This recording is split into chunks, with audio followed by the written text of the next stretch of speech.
All right, this video is a really hard one for me to make. And I don't know where it's going to come in the beginner boost. It could end up being a downer, but we're going to talk about probably one of the hardest topics to deal with when you're talking about the job search. And since the Skill Stack Beginner Boost is fundamentally about um, getting a job, getting empowered through a technology career, um, this topic is related.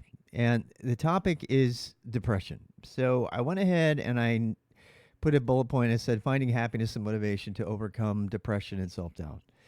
And I'm going to try to keep this story related. If you are in the chat and you would like to participate in any way, please just know you're being recorded.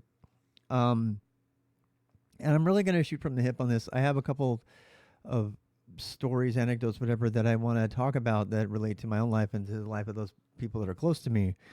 But everybody's got one of these stories. There's always somebody who has a story about how they've passed through some level of depression, about where they are in the world, and where they want to be, and they're basically like, my life is not syncing up with what I expected to get out of life. And this is a human problem. This is not a tech problem. This is a big thing, but this is a topic that we have to talk about before we can dive in to becoming an autodidact and learning how to learn and all that jazz. Because here's the thing: if you are not able to overcome your self doubt and your depression for whatever reason, and your feelings of I don't matter, or I'm an imposter, or I'm not smart enough, you can't, you're dead before you even start. You can't even really do anything. You're dead in the water. So how do you overcome it? And I'm going to tell you, I have been there. I've been there just like everybody else. Um, so let's throw out some ideas right away. And by the way, if the chat is here, please let us know. But I do want to read one of the messages. I'm just going to read it here that came in this morning, that I pinned, which basically encapsulates this. So I want to talk specifically about that. And thank you, by the way, for your courage in sharing this. So the message says, I got laid off yesterday. Do you think I should try and learn popular technologies for my country? I was lucky enough to go to work in Go, but it's an outlier here in their country. And then somebody else said shortly after that, I just lost my job too. And I shared that I had lost my job effectively after I didn't get COVID, but during COVID, the company that I had formed was ripped away from me. And anybody who knows my life story, um, I've shared too much of my life story several times, perhaps inappropriately on occasion. And I'm not going to get into my own drama, other than to say that I'm just like the rest of you. I have it. We have to overcome it. And what do we do? So first of all, being happy, finding happiness and motivation is 100% personal. Every single person is different. You got to find your thing. But I'm going to throw out some things that work for me, and I welcome um, other people from the chat to throw out some of their ideas about how to do it. Now, it's important to note that sometimes depression is clinical. Do I think that you should run and see a psychologist as your first thing? No, I don't. And I've had some possibilities with that. The COVID thing. I don't want to. We can talk. Some of you probably want to know my story. Let me look. If you want to ask, if you want to know about the stuff that I've had to overcome in my life, please bring it up on a bike stream, like when I'm on my road bike, and I'll chat away at you forever. Probably more than you care to hear. Um, so, number one, go outside. I'm not kidding. Go outside. It's a very simple thing to do. Everybody can do it. Do it. Go outside. I don't know of a single better way that more universally addresses depression than to go get some sun and some fresh air and to walk in an area. Some people like to walk around people. They like to be around people, feel connected in a park or something. Some people don't. Some people want to go to the beach. Some people want to just, go hiking up in the hills. I'm telling you, go outside. Okay, that's the first thing. The second thing I'm going to tell you to do, I'm going to suggest you do, not tell, is sweat once a day. I know that's a silly thing to say, but I promise you it will work. Sweat once a day. That means do something that causes your body to sweat. It doesn't have to, it can be a walk, it can be lifting weights, it can be whatever. Get your heart rate up enough so that, and it doesn't have to be 20 minutes, it's whatever. Just once a day, remind your body that it is needed. Make love and sweat. Yeah, that's a great way to sweat. Totally. Seriously, just do that. Remind your body that, it needs to improve itself, and you don't have to do a lot, right? I'm telling you, if you do those two things, then, other than that, diet is going to affect you.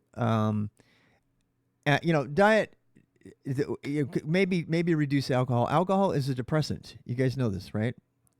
And look, anybody who's been watching me for the last 4 years streaming knows how I didn't really have alcoholism, but I definitely drank a lot, and it affected me. It affected my health. It affected my ability to sleep. It affected my demeanor. Am I anti-alcohol? Hell no. God, no. If you fix your sleeping schedule, but by the way, if you sweat once a day, good chances are your sleep schedule is going to be fixed, right?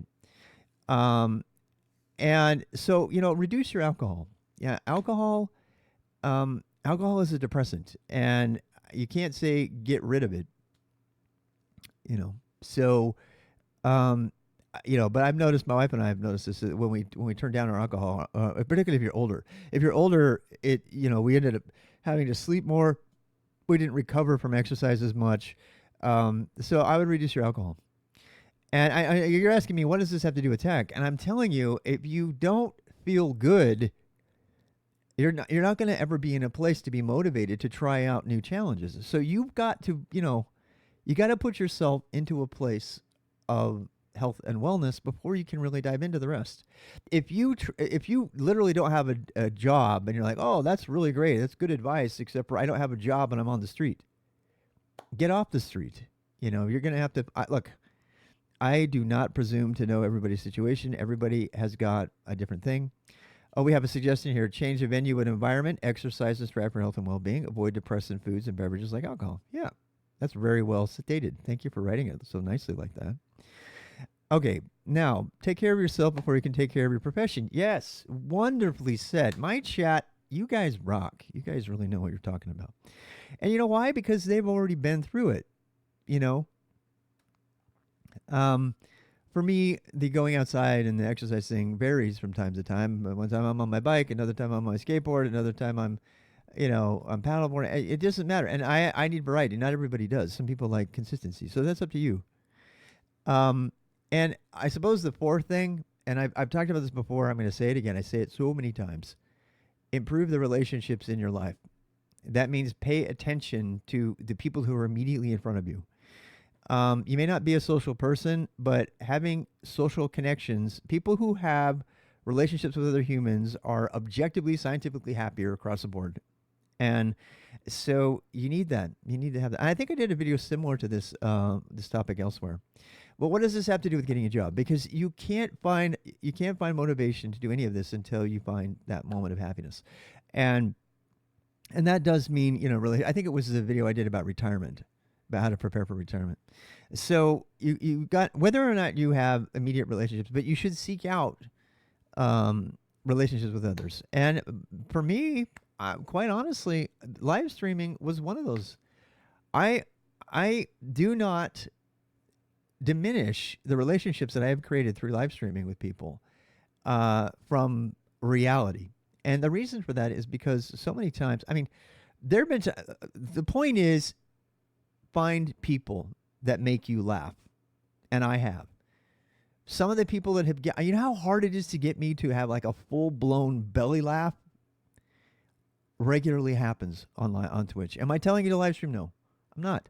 I'm telling you to find people who make you laugh, that make you laugh. People that make you laugh are the kind of people that you want to be around.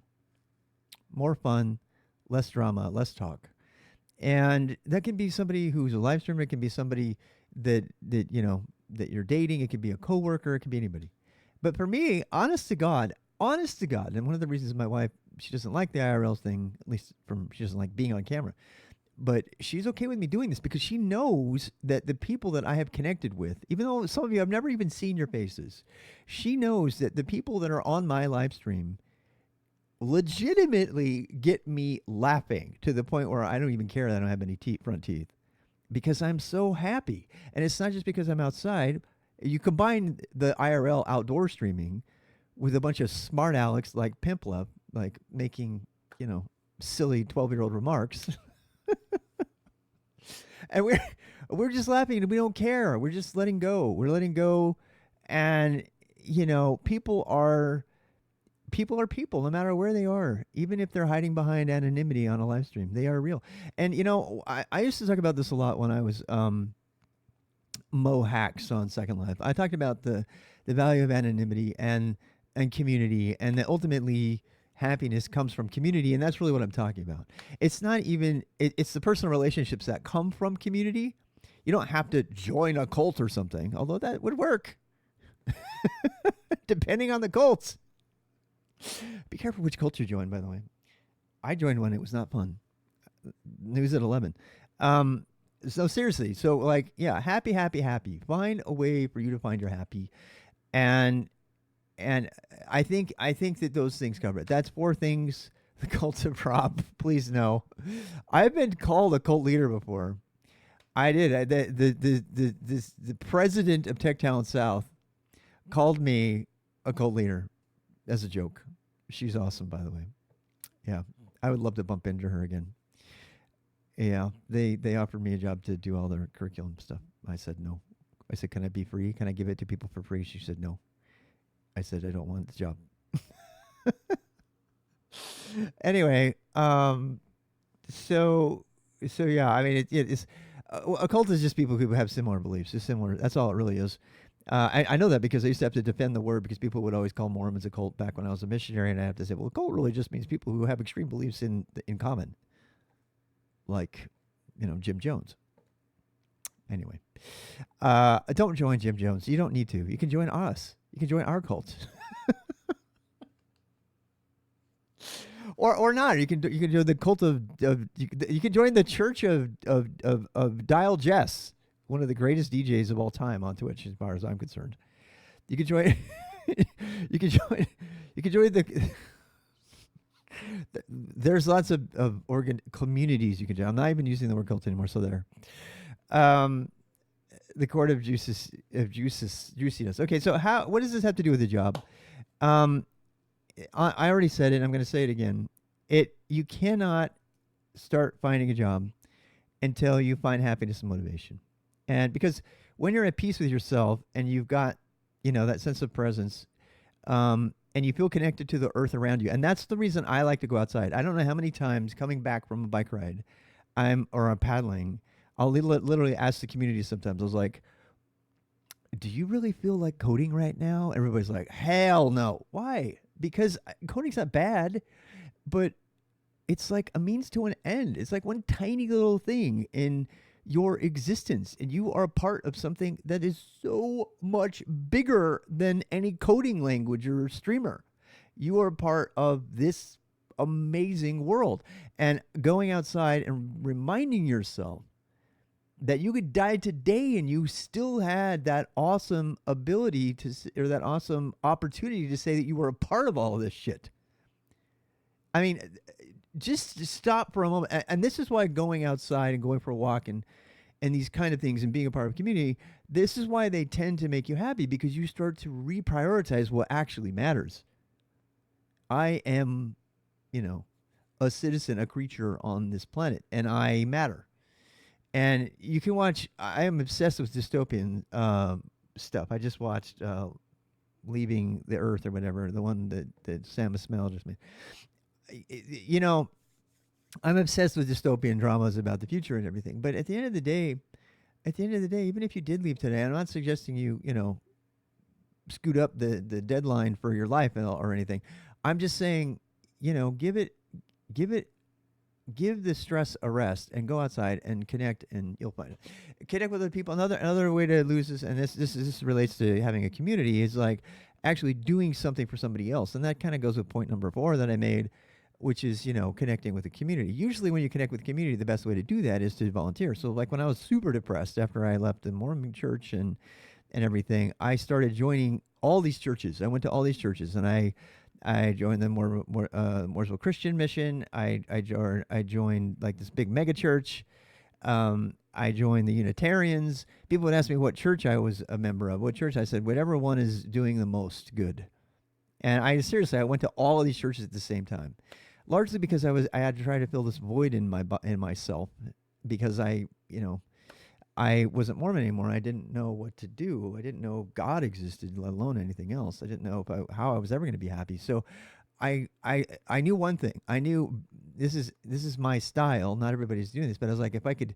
So I got really busy doing service. I don't like that word anymore. Doris used to make fun of me for using that word, because it comes from religious people use the word service all the time to categorize something you should probably be doing all the time, which is just acts of kindness to others. It doesn't need a word. It doesn't need a total number of hours per week. It doesn't need, some quantifier. It just is. But doing stuff for other people in whatever capacity, whether it's, sleeping on a gym floor with 30 homeless people who are just happy to be there instead of the shelter where their shoes get stolen, and being able to talk to them or play your guitar, force them to hear you play your really horrible guitar, playing your guitar at them. That's from Barbie, by the way, Ken.